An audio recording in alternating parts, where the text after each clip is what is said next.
Every morning at 7:45, she came for a cinnamon roll, and every morning he came to see her smile. His name was Leo, and his bakery, the rolling pin, was his life's work. The scent of yeast and sugar clung to him like a second skin. He knew every customer by name, their usual orders memorized, but she was different.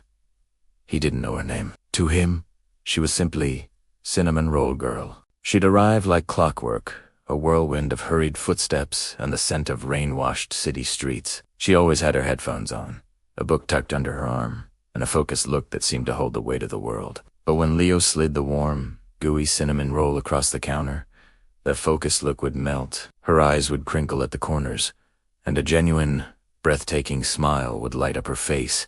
For that 1 second, the world outside didn't exist. It was just Leo, the girl, and the simple joy of a perfectly baked pastry. That smile was his real morning coffee, the jolt that got his day started right. He'd tried to talk to her, of course. "Have a great day," he'd say. She'd nod, smile, and be out the door before he could think of anything else. He rehearsed conversations in his head while kneading dough in the pre-dawn quiet. Big plans for the weekend. Too personal. That book looks interesting. Too nerdy. He even considered writing a little note on her pastry bag, but it felt too much like a middle school crush, which, he had to admit, it kind of was. One Tuesday, she didn't come. 7:45 came and went, then 8 o'clock. By 8:15, a knot of worry had formed in Leo's stomach. He stared at the single, perfect cinnamon roll sitting on the cooling rack, its glaze glistening under the shop lights. It felt lonely. It felt lonely. He saved it for her, just in case she was running late. But the day ended, and the roll went unsold. The next day, the same thing. And the day after that, a week paced. The silence at 7:45 was deafening. Leo's mornings lost their spark. The bakery felt a little dimmer, the scent of sugar a little less sweet. He found himself looking up every time the bell on the door chimed, a hopeful jolt followed by a familiar pang of disappointment. His regulars noticed. Mrs. Gable, who bought a sourdough loaf every Wednesday, patted his hand. "You look a bit down, dear. Everything all right?" Leo just managed a weak smile and a nod. How could he explain he was mourning the absence of a smile from a woman whose name he didn't even know? He'd almost given up hope. He'd started selling the 7:45 cinnamon roll to the first customer who asked. It felt like admitting defeat. Then, 2 weeks to the day she'd disappeared, the bell on the door chimed. And there she was. Say, looked different. Different. Her usual whirlwind energy was gone, replaced by a quiet fragility. There were faint, dark circles under her eyes. She approached the counter slowly, not with her usual purposeful stride. "Hi," she said, her voice a little hoarse. "I know it's late, but do you happen to have any cinnamon rolls left?" Leo's heart did a complicated little flip. He'd sold the last one an hour ago. He looked at her tired face, and a wave of something protective and warm washed over him. He couldn't just say no. "I don't," he said, and her face fell. "But," he added quickly, "if you can wait about 30 minutes, I can make you a fresh one." Her eyes widened. "Oh, you don't have to do that. It's the middle of the day. I don't want to be a bother." "It's never a bother," Leo said, his voice firmer than he expected. "Please, have a seat. Coffee's on me." He didn't wait for an answer. He turned to his workstation, feeling a renewed sense of purpose. He worked quickly, his hands moving with the familiar, comforting rhythm of a baker. He rolled the dough, spread the cinnamon sugar filling, and sliced the perfect spirals. As he worked, he could feel her watching him.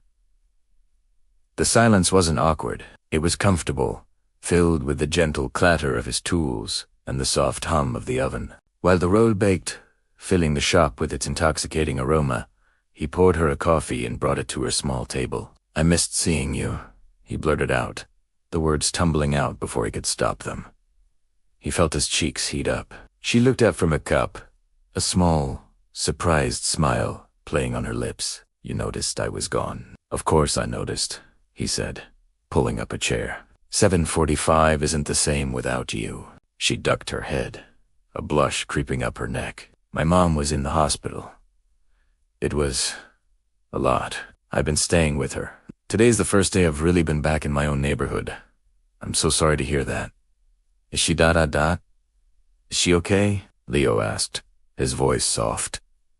She's getting better. On the mend, she replied, and a bit of the tension left her shoulders. It was just a scary couple of weeks. I can only imagine, he said. They sat in silence for a moment, but this time it was a shared silence. My name is Clara, by the way, she said, finally looking him in the eye. A real name.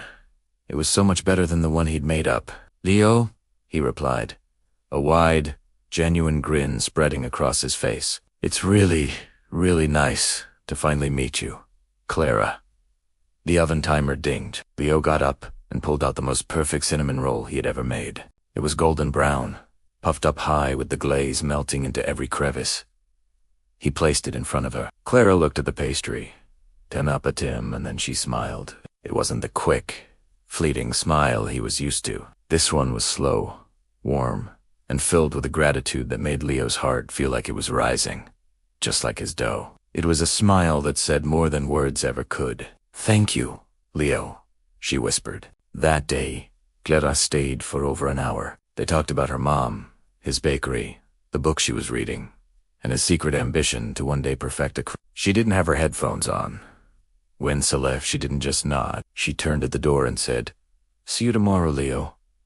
The next morning, at 7:45 on the dot, the bell chimed. Clara walked in, a bright, genuine smile already on her face. Leo had her cinnamon roll waiting, and he had a question ready, one he wasn't afraid to ask anymore. So, Clara, he began, sliding the pastry across the counter. I was wondering if maybe you'd like to eat one of these somewhere other than on your way to work.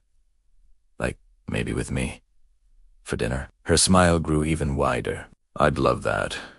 And so, the baker, who had waited, didn't have to wait anymore. His morning ritual hadn't ended. It had just transformed into the beginning of a whole new story. All it took was a little patience, a lot of cinnamon, and the courage to bake one extra roll. Thanks so much for watching. If you enjoyed this little story, be sure to hit that like button and subscribe for more. We'll see you in the next one.